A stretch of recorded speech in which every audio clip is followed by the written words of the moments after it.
Welcome to the A.R. Bernard Show. I'm your host, A.R. Bernard. It's great to have you here with us, and of course, truly an honor for me to host today's guest, the Reverend Al Sharpton. He's been at the forefront of social justice issues for half a century.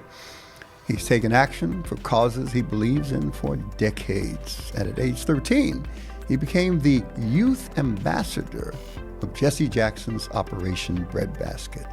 And in 1991, he founded the National Action Network. Today, his influence is only growing. He's the host of MSNBC's PoliticsNation and popular radio show, Keeping It Real. He has been both a critic and confidant of presidents, including Barack Obama and Joe Biden. Please welcome my friend and someone that I, interestingly enough, deeply admire, the Reverend Al Sharpton. The Rev. The pastor.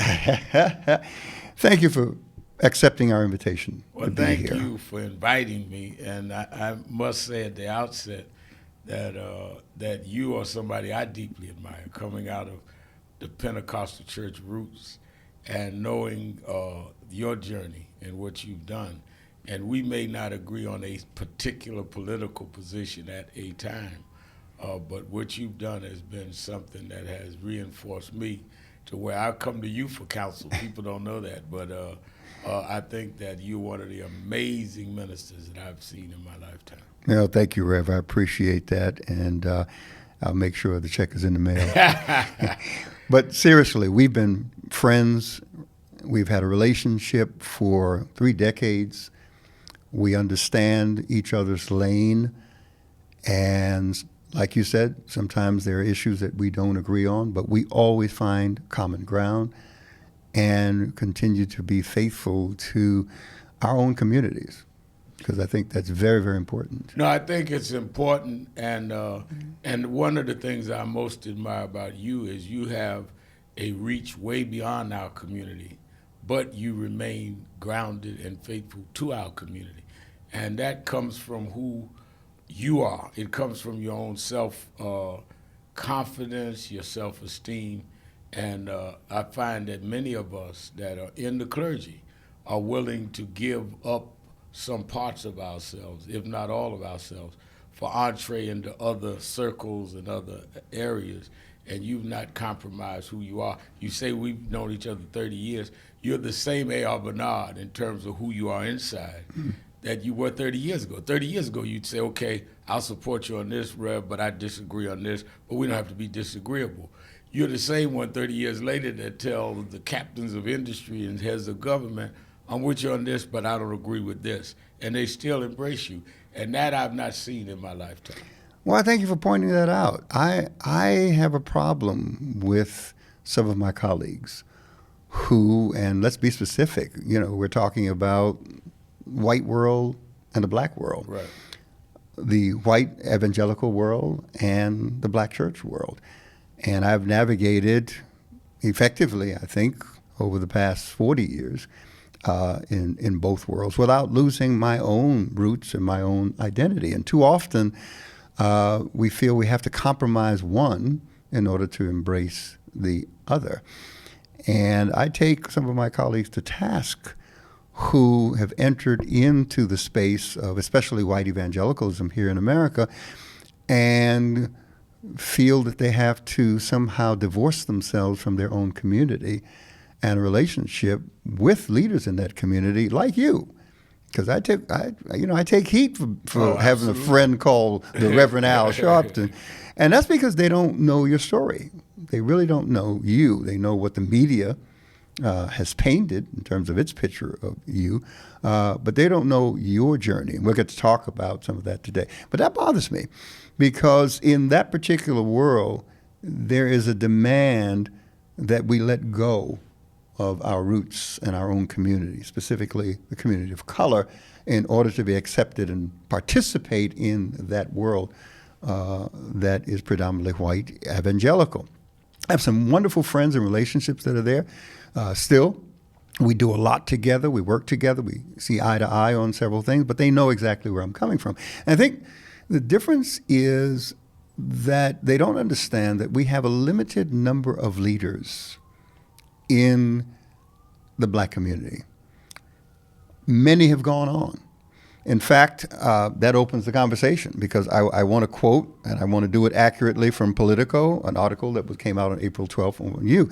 It says, Sharpton, once a velour track-suited rabble-rouser, viewed with skepticism in elite circles, is now seen within the White House, as the de facto leader of America's legacy civil rights organization.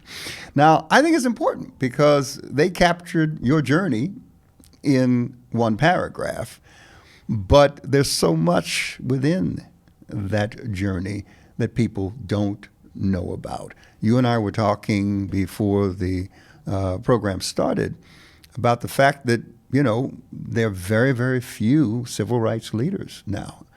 And with the issues that we're facing, we don't have much time to build new leadership. We have to appreciate and support and empower the leaders that we do have. And you're one of those leaders. Well, I think that there's not only very few civil rights leaders, you're absolutely right about that. With national organizations, you have people that can get on social media, or people that can, in the heat of an issue, you know, make noise. But for consistently have a national structure and people that are on staff that service people, there's few of these left, and even fewer that are grounded in the black church. And my growing up in the Church of God in Christ and then becoming Baptist, and growing up in Operation Breadbasket, as you said, under Reverend Jackson and Reverend Jones, I have a church orientation that I never left and never will leave, that some of my colleagues, though they may be few, don't have. So we have different lanes, but mine is church-based. That's why I still do rallies every Saturday. We sing gospel songs, and there's some things I just won't do. And I think because of that, I could communicate better with someone like you, who I again repeat is rare, because I don't have a problem with you as in a pastoral way say, you know, Reverend Al, you need to look at it this way. I think you're wrong about that. And most people that gets national prominence, who you telling they're wrong? But if you come out of a church kind of grooming, you want to be corrected because that's what you're supposed to. You need a pastor. I don't have a Bishop Washington alive anymore, or Reverend Jones. So you need people that can say, from a place that you know is being truthful and honest, not from a place of they've got to serve somebody else's interests or they getting something out of it, that I just think that you ought to look at it this way because that's not who you are. You need somebody to bring you back to who you are. I remember not long ago during our convention that political article was written around. I got it one morning at the convention site hotel and got my iPhone, and you on during one of your lectures, and I was facing something. I was going to have a speaker that day, something that I was a little concerned about, and I was trying to figure out how I was going to have the staff smooth it over. And you sat down on the pulpit at CCC and says, the world doesn't owe you nothing. And I said, oh, he did that service for me. and you know that wasn't that long ago, but it was. We're talking like a week after my convention, and it snapped me up. So sometimes you can correct people without even knowing you correct them. That is so true. That is so true. Yeah, and getting our people to understand that the world owes you nothing, but offers you so many opportunities. Right. To do something, to experience things, especially in a generation that is leaning heavily in the direction of feeling entitled. No, the world doesn't know anything. But I'm glad that there is, because someone will ask, you know, well, who reverends the Rev? The way my producers put it. Yeah, we all need a pastor. We all need someone that we could look to and hold us accountable, be part of the moral compass in our lives. And with you and I, as we continue to mature, right. Not age, right. To mature, right. Our mentors and our pastors, they have gone on. And we are now in those senior positions. And it becomes more of a peer-level relationship that we have to find someone authentic that we can submit to and be transparent and vulnerable with. Because you can be transparent with people, which means to tell them what your life is about. But you can't always be vulnerable with everyone, which means to allow them to speak into what your life is about. And the people that you do become vulnerable to have to be people that you can trust are not trying to manipulate your vulnerabilities, but they're really trying to help you with it. Because like I grew up, as I said, looking up to certain people who I've named, and then one day it just hits you, you've got younger guys and ladies looking to me. And like I see, go speak places, and someone might have a book of mine, someone tells me something that they saw I did on TV. So I had to go to somebody like you that is totally at a higher level than any minister I know in the country right now, black or white, and say, well, how do I handle this? And you don't necessarily want to be vulnerable to everybody unless you're convinced they're not going to manipulate your vulnerability, they're not threatened by you or intimidated by you. They're going to tell you the truth. And you need that, because without that, you got to guess on your own, and you may guess wrong. No, that's true. And people don't know that you have these kinds of relationships in your life where you're open to hear what someone that you trust has to say about any given situation or circumstance. I remember when you called me, it was around the Sean Bell shooting, and you were preparing to do a march down Fifth Avenue, and you asked if I would consider being involved, and I said I would love to. It was something new for me in terms of my congregation and my participation in such a public demonstration of protests against how things were handled by our policing system here. But I said to you, I said, well, as long as no one exploits this situation to push their agenda, that we stay united around the purpose. Right. And you said to me, I'm going to guarantee that that doesn't happen. And all of a sudden, you had the elected officials join in, because, everyone was hesitant. They weren't sure about it. Well, we were talking about marching out Fifth Avenue, 2 weeks before Christmas. That's right. But when you said you were going and you brought hundreds of your members, everybody then, it was acceptable. And you reminded me now, you said there's going to be no hijacking of this and no violence. And I think Harry Belafonte even joined us. That's right. And people don't know the backstories behind these things and how we find common ground and work together. Because I sat with Mike Bloomberg, who was mayor at the time, and he asked me about the situation. And I said to him, Mayor, there are people and organizations who want to exploit this thing, because it was a powder keg waiting to explode in our city. People were ready to protest. And I said to him, Mayor, you're going to have to make a carefully crafted, visceral response to this, and let your police commissioner take the heat. And right after that conversation, we did a press conference at City Hall, and Mike Bloomberg said, it seems to me that it was excessive force, but we're going to allow the investigation to continue and see how it comes out. Now, he took a beating from the media for a week after he made that statement. He did. And then when things were calm, there were no explosions, no protests, no violence, all of a sudden the media switched and said it was the best thing that he could do. So people don't know the backstory behind these things that happen. No, and I remember a few years later when Eric Garner happened, and de Blasio was mayor, and we convened faith leaders, and you got the cardinal to help put together a group of faith leaders that still meet on a monthly basis at the cardinal's residence. And I teased you saying I never thought I'd be sitting around the cardinal's table, but you insisted that those of us that had weight should be at the table, even if we don't agree. And I remember just maybe 3-4 weeks ago, I was convening some of the Haitian leaders, and you said you would support it. You wanted to bring people in. And you called me back and said, I'm going to bring Rabbi Potasnik.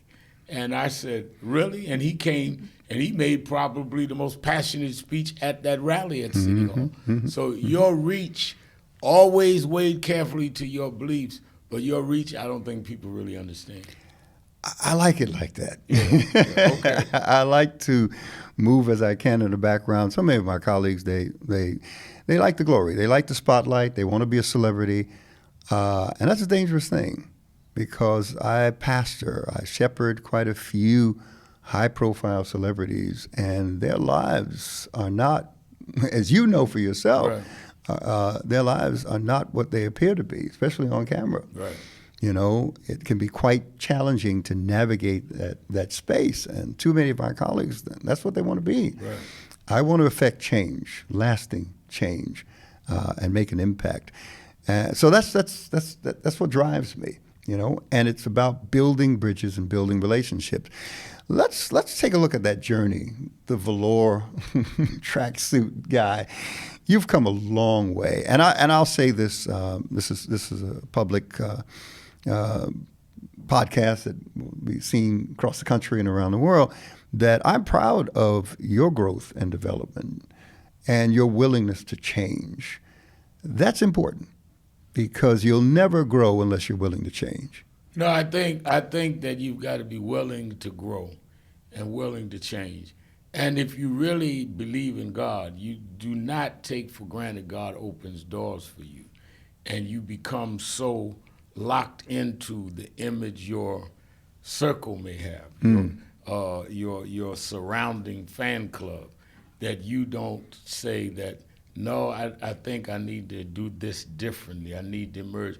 And some of them may leave you because they want you to be stuck because they're stuck. Right. And those that are not stuck will grow with you or grow somewhere else on their own, and you've got to be willing to do that. Because times change. I mean, reading the Bible, as you and I both are men of the Word, David was not throwing slingshots when he was king. I mean, there's a difference between David the shepherd boy with his daddy's sheep and David the warrior with Goliath and David the king.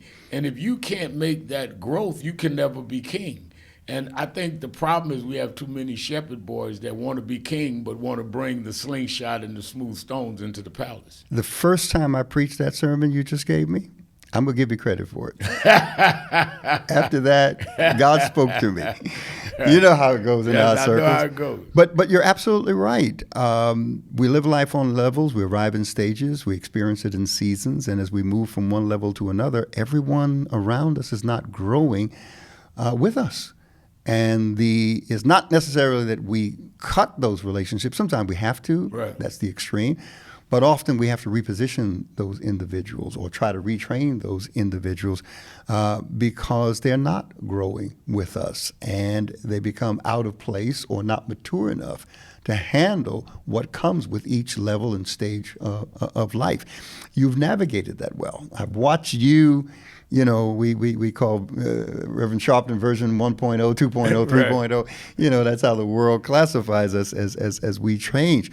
But there has to be that understanding for the need for change and to broaden your reach, your network, and understand what's expected at these new levels, and everyone can't go there with you.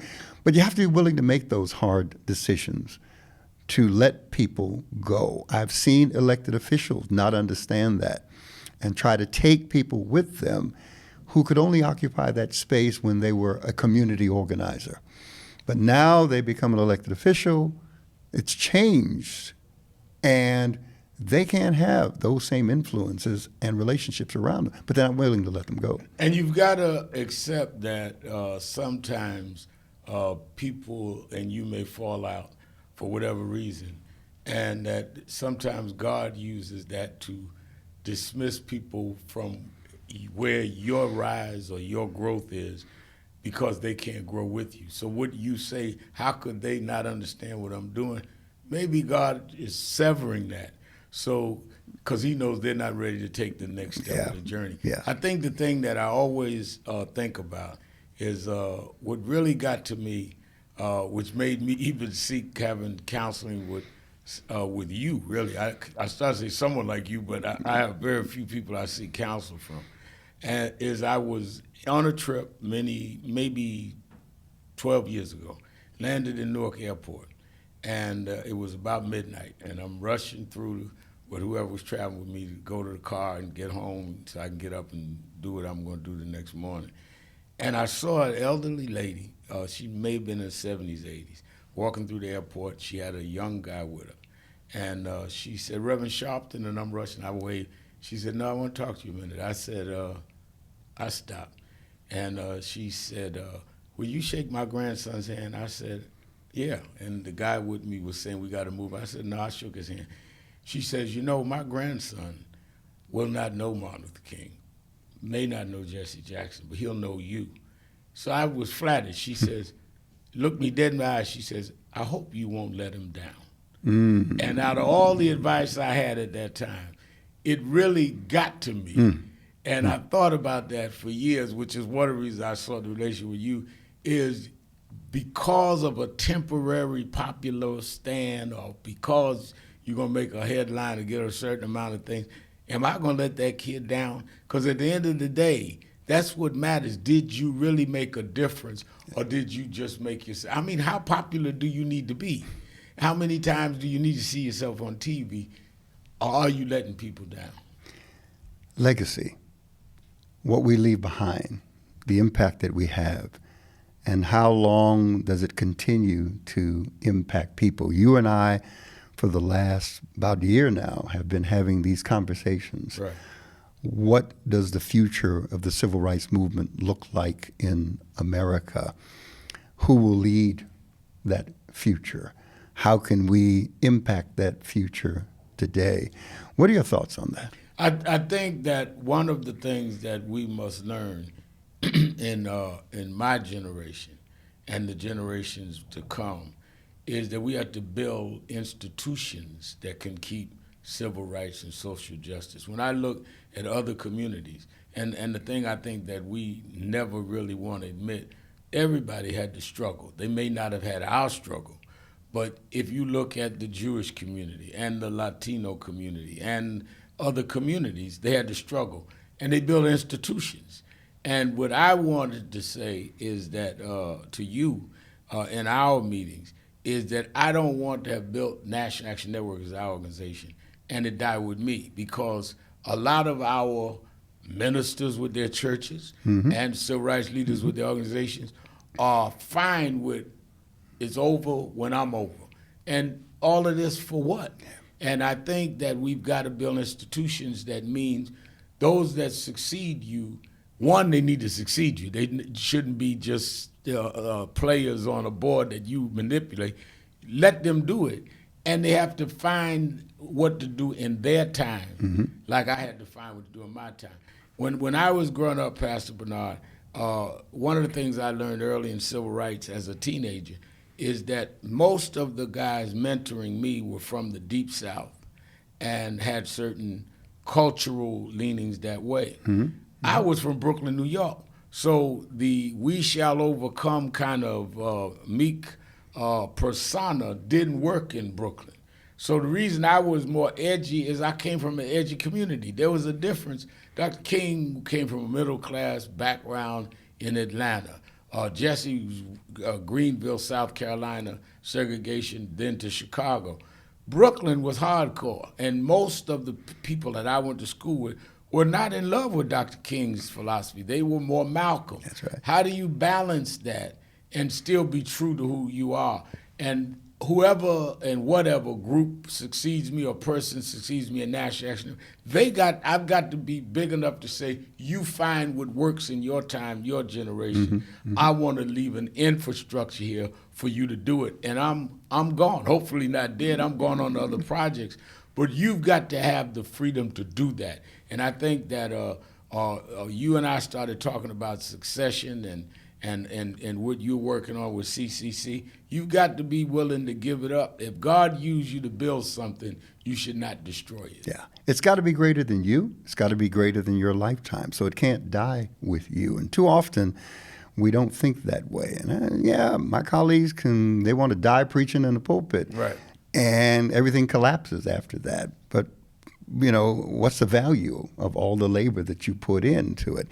There are quite a few churches and organizations that are in succession, leaders transitioning to other things. You know that my son has now stepped into the role of lead pastor, and I'm now the founding senior pastor. Right. And he said to me, he said, "Dad, one of the greatest blessings I have is to have you here with me, helping me walk through this, holding the baton together." And too many of us are not willing to hold that baton together. We either want to get rid of it real quick and move on, or we don't want to let it go so that the race can continue. Longevity is critical. And it can only happen when you build institutions with the systems and structures in place to create that longevity. One person, as you know, God raises up an individual, puts a vision in that individual's heart. They become the visionary. They become the creative force behind that vision. They determine the boundaries in which those who come to support the vision think. So that person is critical to managing continuity and change. But how do you manage continuity and change when that person is no longer there?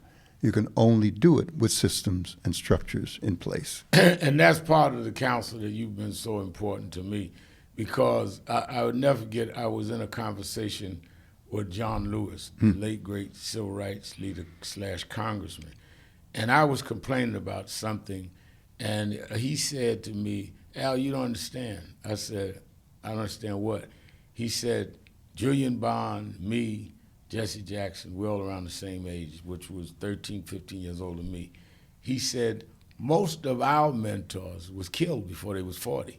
He said Dr. King killed at 39, Malcolm X killed at 39, Medgar Evers killed at 39. Wow. He said, "So we never learned how to get old." He said, "So we're trying to figure this out." He says, "I woke up one morning, I'm 50 years old. What do I do now? Because I couldn't go find out what Dr. King did at 50. He said, "So we're learning how to get old. You're the next generation that will lead in your older years. Don't mess it up." And I never got that, because it's true that we are emulating people that were 2 generations ago.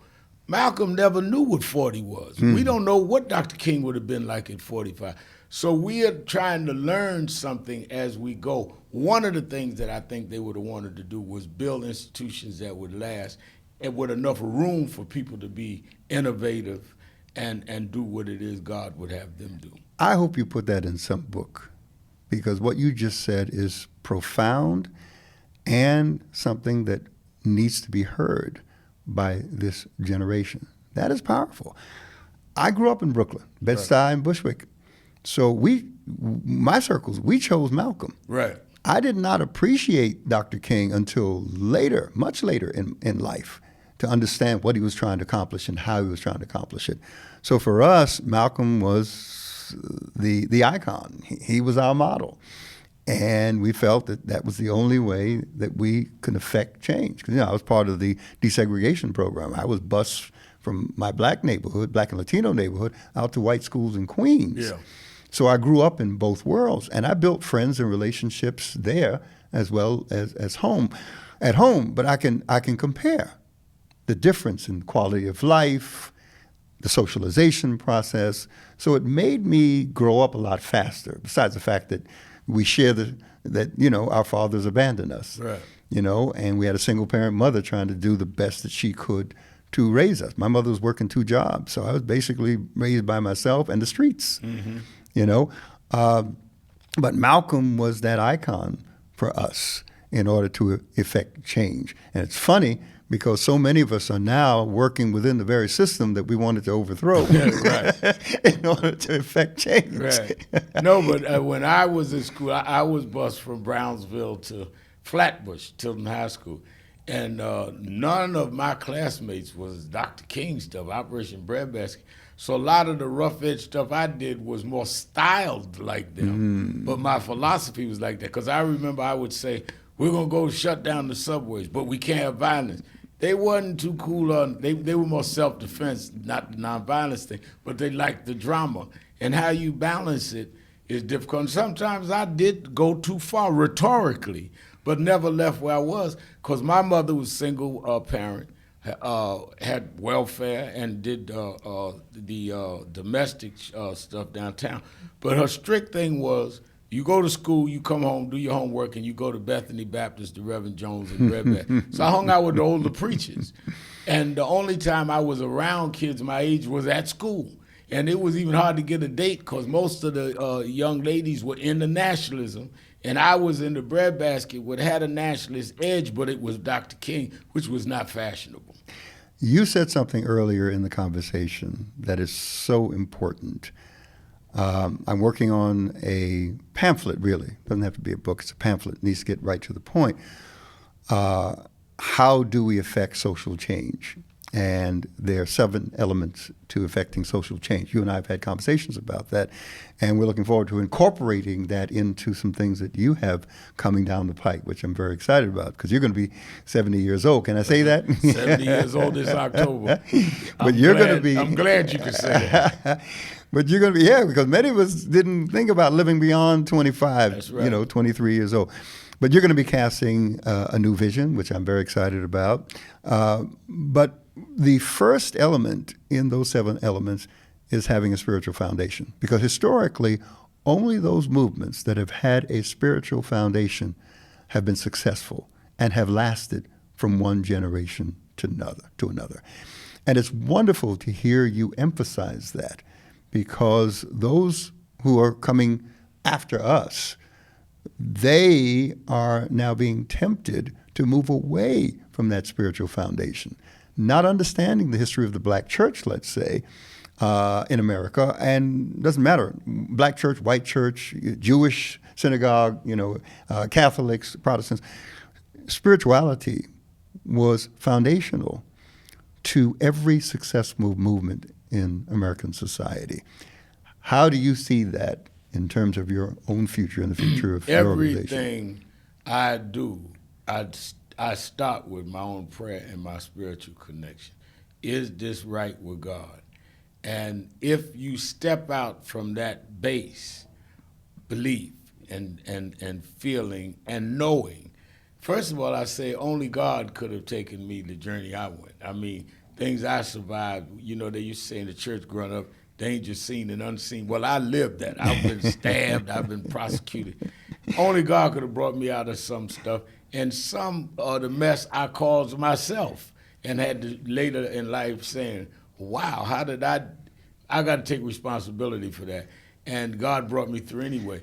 But then when I walk into corporate suites or the White House, I remind myself, God put you here for a reason. Don't get spiritual amnesia, because you wasn't supposed to be here. You wasn't even supposed to be alive. You supposed to die when the guy stabbed you. And I think that it is that spiritual basis and grounding that makes you more effective. And now I've dealt with 3 or 4 presidents, 2 of which closely, and I understand, though, that God put me there for a reason. And if I get away from that, then I will no longer have the anointing I need to do what I need to do. That's my firm belief. And that's important, because there are individuals in some of the circles that I move in who don't see your spirituality. They don't see that foundation. I had one particular close colleague of mine say to me, he called me when you were in Georgia and you did a press conference coming out of the slaying of the young man who was running. Yeah. And you gave a prayer and you gave a presentation. He called me. It's a white brother, clergyman, a dear friend of mine. And he said, your Reverend Al really surprised me. I said, what surprised you? He said, he really pastorally spoke and ministered to the people and to the nation from that platform. So I said, well, what did you expect? He said, I don't know. I didn't expect that. I said, that's the problem. You didn't expect that because your expectations were shaped and informed by things that are not true to who he is at the core. he said, I have a greater respect for that man now. And he's been following you since then. And that's one of the problems, because we don't know except what media has been throwing at us. And it shapes and informs our perspective on individuals who are playing a key role. You were baptizing people recently. Yeah. Well, I'll tell you two things that comes to mind when you say that. Is that I had to, I won't say reprimand, but straighten out a member of my staff. When he went with me to Minnesota when George Floyd was killed, and I went down to meet with the family, and then I came back to do the funeral. And I said we were coming into the chapel where we were having the first funeral, because we had two of George Floyd's funeral. And I said, give me my Bible, I gotta go to my scripture. He says, Bible? I said, I'm doing a eulogy. This is a religious service. This is not a rally. And the family needs spiritual comfort because they're trying to figure that these are not activists. They didn't plan on being George Floyd's family. And the second thing is that when the mayor, Eric Adams, mayor of New York, because I know this is seen worldwide, he was in my organization, helped found it when he was a cop 33 years ago. He called me, texted me, and said that he wanted to get rebaptized, but he wanted to be rebaptized at Rikers Island with inmates to show that he had once been arrested as a kid. You can be somebody. And he said he wanted Reverend Daughtry to do it with me, who was had pastored him. And I said, as long as it's a religious service, and as long as we take baptism seriously, washing the feet is not something of a PR stunt. He says, oh no, I know how you are. He said, I'm not even gonna let the press in. We'll take pictures and release it, and you can help write how it's released. And that's how we did it. And I talked to the prisoners that day, the inmates, about how we're gonna wash your feet, because they were not allowed to be immersed in the water. And I says, and I want to remind you of something. And the mayor said to me after he never heard it like that, I said, the Last Supper, at the end of the supper, Jesus, the Bible said, got up, took off his garments, and got down and washed his disciples' feet. I said, which we were getting ready to do to you. And I said, the thing that a lot of us miss in preaching that sermon or discussing that passage is Jesus even washed Judas' feet, who was going to betray him.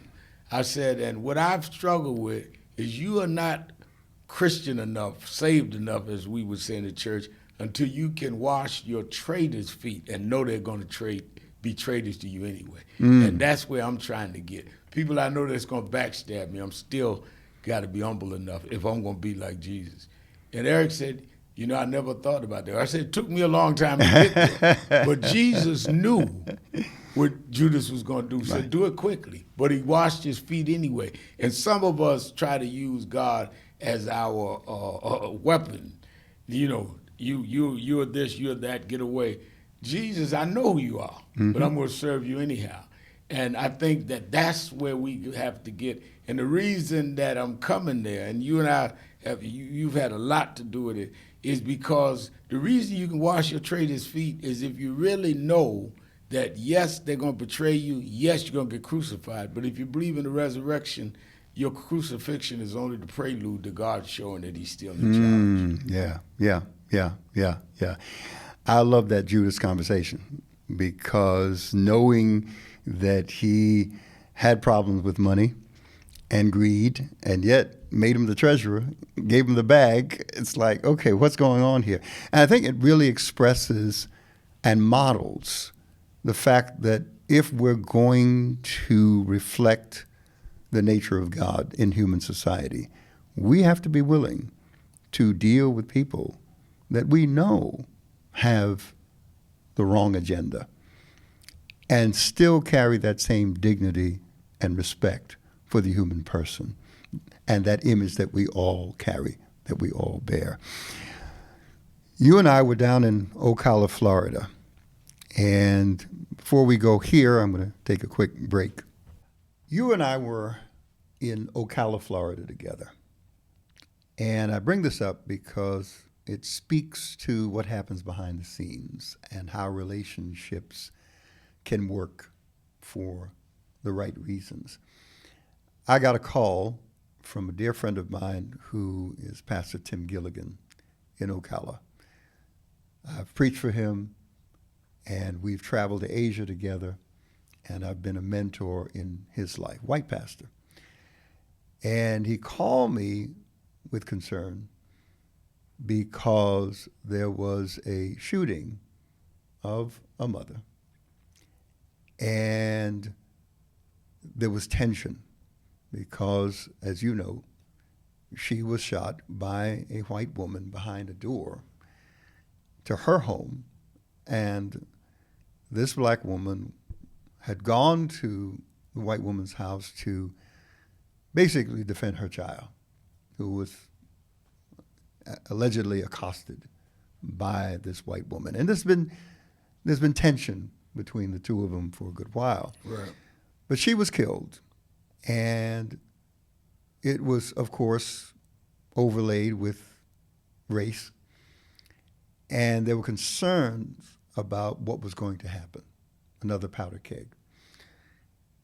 The funeral was going to be held at Pastor Tim Gilligan's church, and he did that to extend an olive branch. He's in law enforcement, and, well, he was in law enforcement, a pastor now, and he wanted to extend an olive branch to the community. What can we do to heal, to build bridges? So he called me concerned because he heard that Ben Crump was coming to the funeral, and then he heard that Al Sharpton was coming to the funeral. And now he was concerned that he may have to cancel the use of his church for that funeral. I said, well, what's your concern?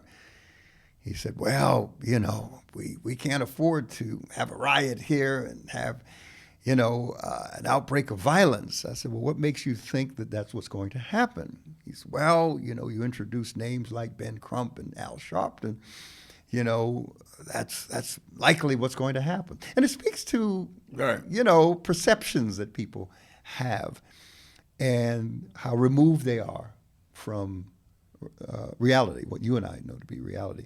So I said to him, I said, you know, I happen to know the Rev. I said, let me give him a call. And in fact, you know what, Tim, to set you at ease, I'm even going to attend the funeral. I want to come down. And this is important enough for me to make that trip. So I called you, and we had a good laugh Right. about it. Right. And, you know, we set things up, and of course we went down. And the police chief came and greeted everyone with the family. We were with the family in the background. And it was just a wonderful experience with the family and how you had your pastoral hat on and understood what the family was going through. And then we had the actual funeral service. I was allowed to give a few words. And you brought a eulogy that spoke truth to power. You did not compromise your prophetic role. You called out the governor, you know, but you made it clear that this was about a grieving family and a grieving community. So much praise came out of that funeral because of how it went down. But people don't know the backstory, how you and I came together, and we were very clear on how things were going to be handled. Speak to that experience. I think that, and I remember that experience very well, I think that the fact that you and I had built a relationship, had bonded, that and that's what I was referring to, that you could call me and I could almost say, okay, I know what you are having to navigate, so let me assure them that there's not going to be any violence. You are too much of a pastor to tell me, say this. I know what they need me to say. As long as they also understand I'm going to have to take on the governor and take on others for that family. And our first concern is the family. Right. Because this mother that was killed, woman shot her through the door. There had been some history there, as you said. But I'm now talking to the grandmother, who was a young woman herself. And the first thing I say, and people always stunned, and it's interesting because 2 weeks ago at our convention, I had her fly up. We always fly in the victims because I stay close to them. I call them on holidays and all. First thing I said to her is, let me ask you something. Are y'all all right in terms of what you need for the funeral? Because we'll pay for the funeral. She said, well, we do need help. I said, I grew up broke on welfare. And most of our communities, people, you sometimes have challenges like that, don't have insurance like that. You've got to pastor people. And I don't even put that out there, but the amount of people that we've done that. And you've got to deal with them. So when we got to the church and you were there and the pastor was there, that you had said everything is going to be all right, the first thing we did was in a side room, prayed with the family. That's right. And when I walked in, if you remember, the grandmother, who was like younger than me, came over and put her head on my shoulder, which means she was looking for a pastor. She wasn't looking for an activist. Mm-hmm. And I asked you to lead us in prayer before we went into the church. And I think that that's one of the reasons people call people like me, is that they want to be pastored. Yeah. And I tell them all the time, a lot of those that are more full of vitriol and anger and rage, which I understand, but they'll be gone in 2 weeks when the cameras leave. Mm-hmm. You need people that'll be with you because that's what we are alive to do. So at my convention, which you came and was part of, I've got victims I fought for 30 years ago because their kids grew up with my kids. And it's a family thing, but it is a pastoral thing. Because I'm honored that God would put in somebody's mind, let me get in touch with Al Sharpton.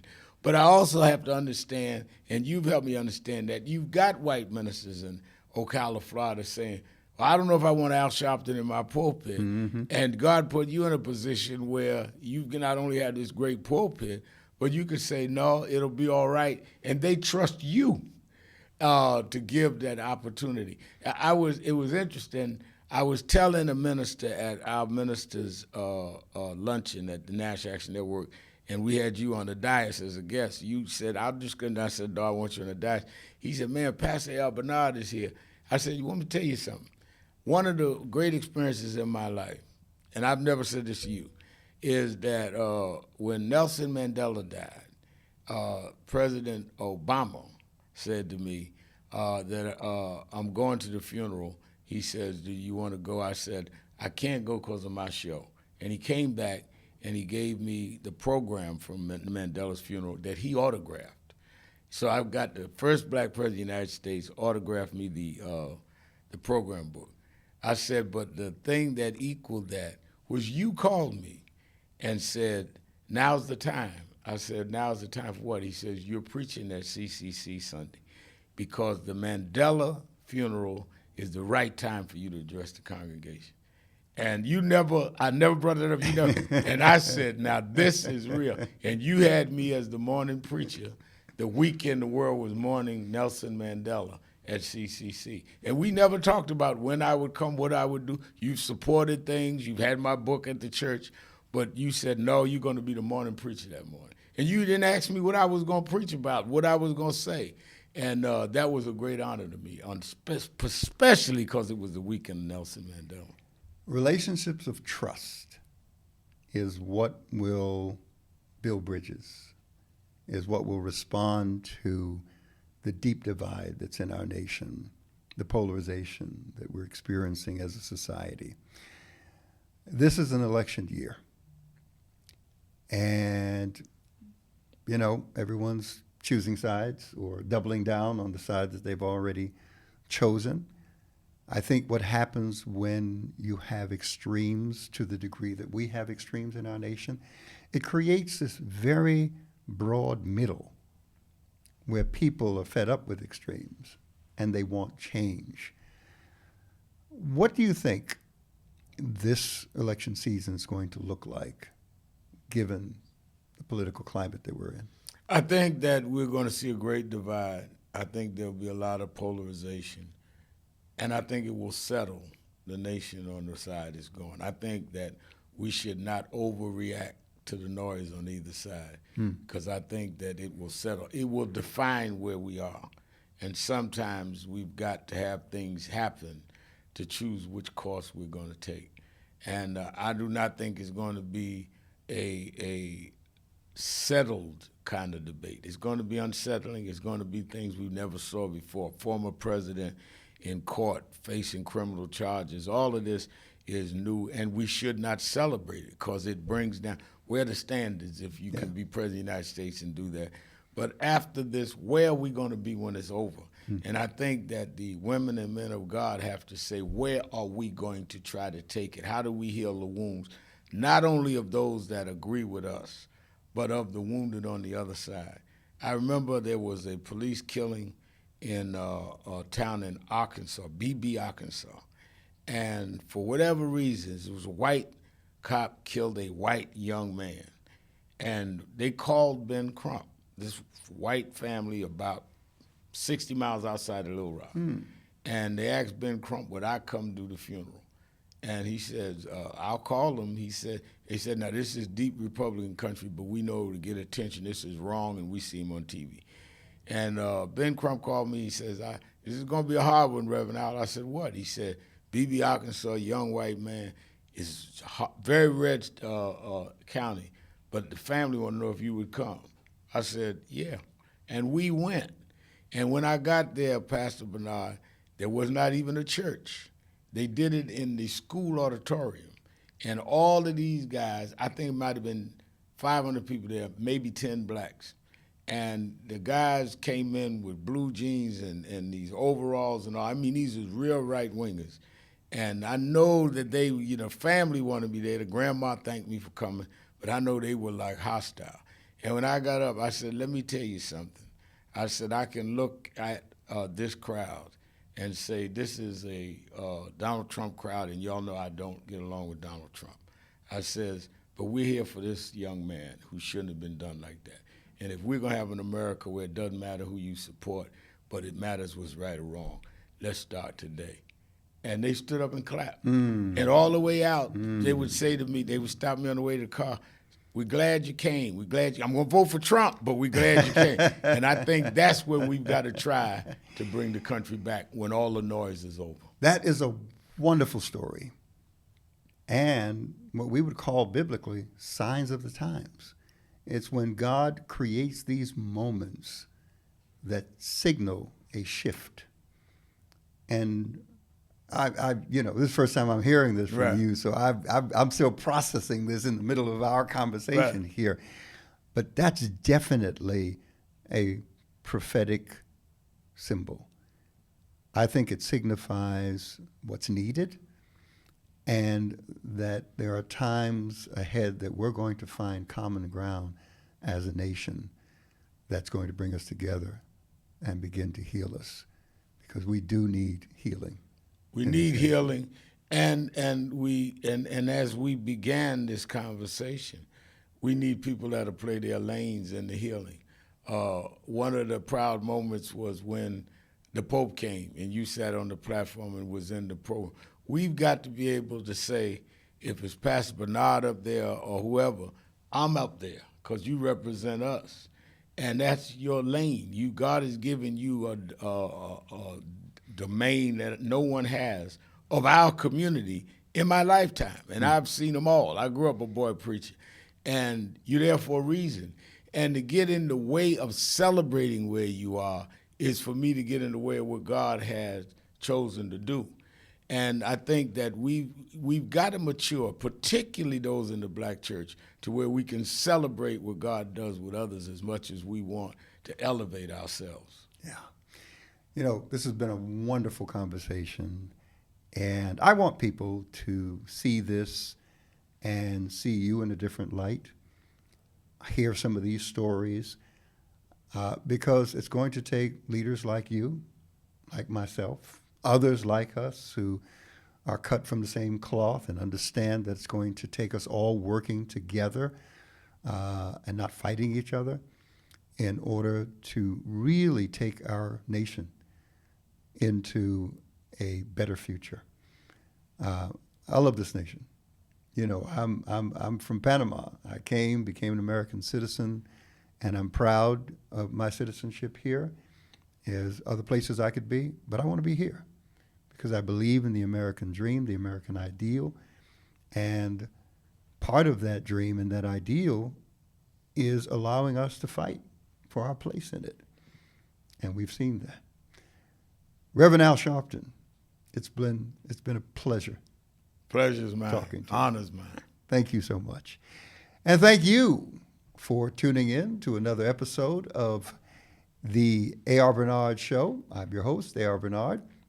And thank you for spending an hour with us and hearing what I think is most important conversation, especially as it relates to the future of our nation and the future of relationships in our nation. Reverend Al, again, thank you for taking the time to be here and sharing from your heart. If you like what you heard, please subscribe, like, and share. We hope you'll join us for our next illuminating conversation right here on the A.R. Bernard Show.